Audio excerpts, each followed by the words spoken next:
Hello everyone. তো ফার্স্টেই বলি সবাইকে বিলেটেড শুভ দীপাবলি জানিয়ে ভিডিওটা পোস্ট করতে একটু লেট হয়ে গেল। তো যাই হোক, সুন্দর করে সেজেগুজে বেরোনোর আগে বাড়িতে একটু মোমবাতি দিয়ে সাজিয়ে দিচ্ছিলাম। বাড়ির প্রত্যেকটা কোণে কোণে দেখতেই পাচ্ছ মোমবাতি দিয়েছিলাম। তো তারপর আমাদের বাড়িটা টুনি লাইটস গুলো দিয়ে সাজিয়ে দিয়েছিল বাবা। তো কেমন লাগছে একটু জানিও তো। তারপর আমাদের পাড়ার ঠাকুরের দেখলাম পুজোও শুরু হয়ে গিয়েছিল। খুব সুন্দর লাগছিল গো মাকে। আর প্যান্ডেলটা দেখো তো কেমন লাগছে, তোমাদের সাথে একটু শেয়ার করে দিলাম এটাও। তারপর বেরোলাম হচ্ছে মান করে ঠাকুরগুলো দেখতে। তো রাস্তা দিয়ে যাওয়ার সময় সবার বাড়ি সুন্দর করে সাজিয়েছিল, তো সেগুলো একটু ভিডিও করে নিচ্ছিলাম। প্রত্যেকটা বাড়ি কত সুন্দর লাগছে তাই না। তারপর এই যে যেতে যেতে একটা পুজো হয়েছিল, সেখানে আর দাঁড়াইনি, কত আর দাঁড়াবো বলো। তো তারপর আবারও একটা পুজো হয়েছিল, সেখানেও আর দাঁড়াইনি গো। দেন রেলগেট পার হচ্ছিলাম, তো দেখতেই পাচ্ছ এতটা পরিমাণে ভিড়, এত লোক দাঁড়িয়েছিল, মানে ভাবো তো যে কতক্ষণ ধরে গেটটা পড়েছিল। আবারও একটা মন্দির দেখলাম। তো তারপর মেন জায়গাগুলো চলে এলাম। রাস্তাটা এত সুন্দর লাগছিল যে কি বলবো, দেখতেই পাচ্ছ তোমরা। তারপর দেখো মায়ের মন্দির, আর মায়ের মুখটা দেখো কত সুন্দর লাগছে না। আমি জানি না গো এই মায়ের নাম কি, তোমরা কেউ জানলে কমেন্ট করে জানিও তো।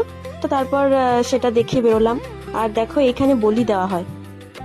তারপর বেরিয়ে চলে এলাম আরো একটা মায়ের মন্দিরে। এই মায়ের নামটাও আমি জানি না গো ঠিক। তো দেন সেখান থেকে চলে গিয়েছিলাম আমাদের মানকরের বড় মার দর্শন করতে। তো ফার্স্টে তেনার হাজবেন্ড ছিল, মানে আমাদের শিব বাবা। তো তেনাকে তো রাখতেই হবে।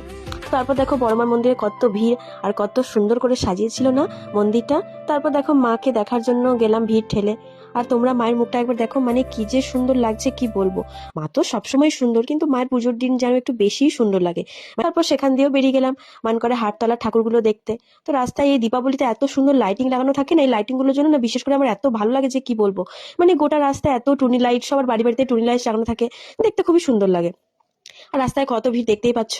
তো সেখানে আবার ছোট করে একটা মেলা হয়, দোকান বসেও কয়েকটা।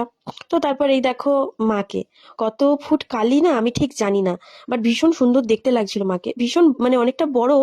বাট কত ফুট আমি না ঠিক জানি না, বলতে পারবো না। তো তারপর বাড়ি আসার সময় দেখছি যে কে ফানুস উড়িয়েছিল, তো ফানুসের একটু ভিডিও করে নিচ্ছিলাম। দেখতে পাচ্ছ কত সুন্দর লাইটিং এর গেট করেছে, মানে পরপর। এটা হচ্ছে তোমার মানে রাস্তায় যেতে যেতে থানার কাছে এত সুন্দর সুন্দর লাইটিং করেছিল। তো সেই লাইটিং গুলোর একটু ভিডিও করে নিচ্ছিলাম। দেন আমরা সবাই মিলে একটু পাপড়ি চাটও খেয়ে নিলাম। তো বাড়ি এসে দেখলাম যে আমাদের পাড়ার মায়ের পুজোও স্টার্ট হয়ে গেছিল।